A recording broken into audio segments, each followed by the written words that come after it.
सभी भक्तों श्री शिवाय नमस्तोभ्याम हर हर महादेव ओम नमः शिवाय।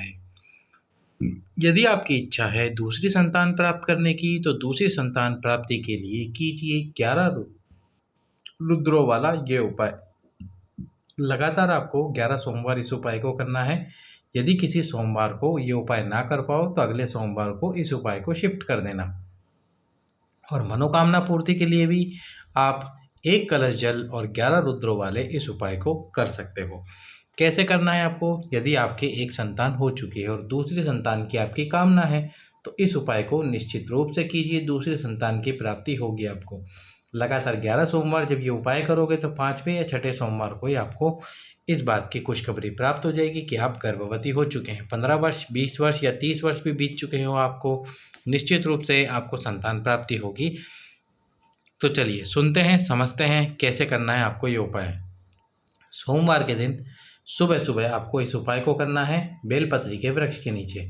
बेलपत्री के वृक्ष के नीचे ही करना है, किसी और वृक्ष के नीचे नहीं करना।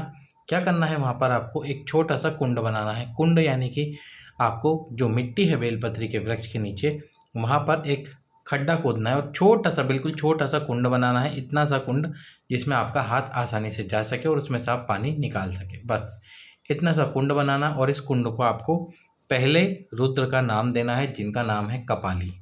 कपाली रुद्र का नाम दे देना है। कपाली रुद्र बोलते हुए उस कुंड का ये आपको उपाय करना है। कुंड बनाकर इसमें आपको जल डाल देना है।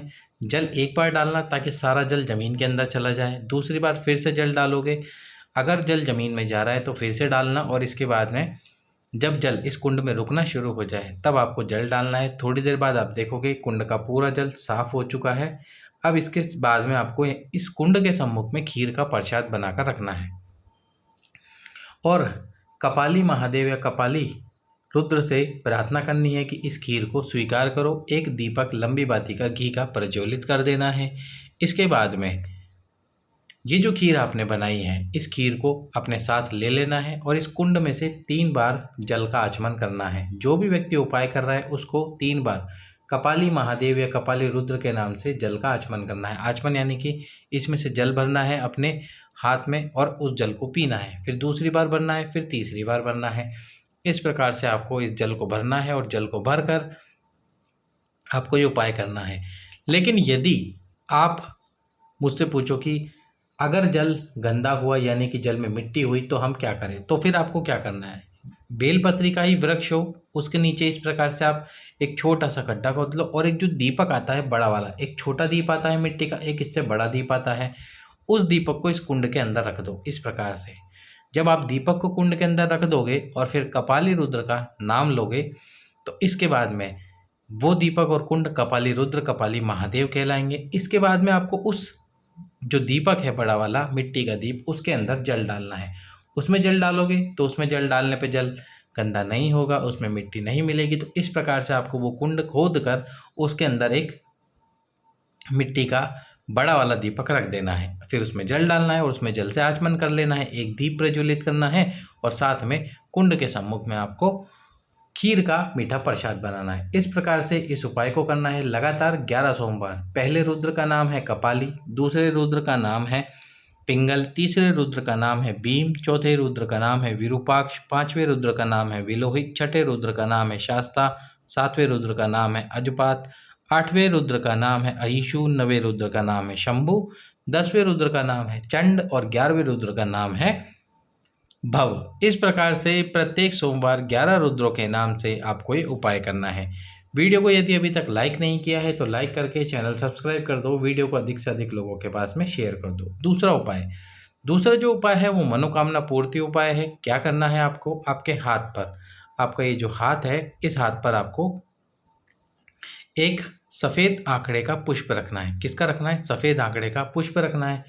अब इस सफ़ेद आंकड़े के पुष्प को रखकर जब ये सफ़ेद आंकड़े का पुष्प इस अपने हाथ पर रखोगे तो हाथ पे रखने के बाद में इस पुष्प के ऊपर आपको 1 कलश जल भरना है। जल भरकर इसी पुष्प के ऊपर रख दीजिए।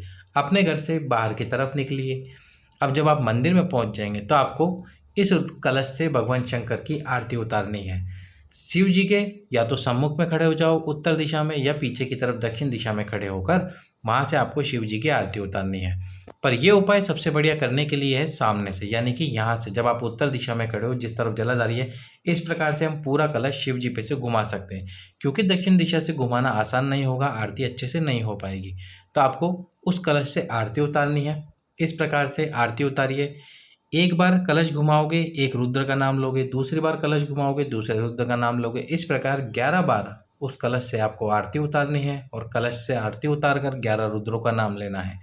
फिर आपको उल्टे हाथ में उस कलश को पकड़ लेना है, और जो सफ़ेद आंकड़े का पुष्प है, उस पुष्प को आपको क्या करना है, उस पुष्प को समर्पित करना है माता अशोक सुंदरी के स्थान पर। ये जो माता अशोक सुंदरी का स्थान है, इस पर समर्पित करना है, और जो जल है वो पूरा का पूरा भगवान शंकर के शिवलिंग पे समर्पित कर दीजिए। महादेव आपकी मनोकामना को मात्र और मात्र 3 दिन के अंदर अंदर पूर्ण कर देंगे। तो कीजिए 11 रुद्र वाले ये दोनों उपाय, मनोकामना पूर्ति और दूसरी संतान प्राप्ति। सभी भक्तों को हर हर महादेव, श्री शिवाय नमस्तुभ्यम, जय सोमनाथ।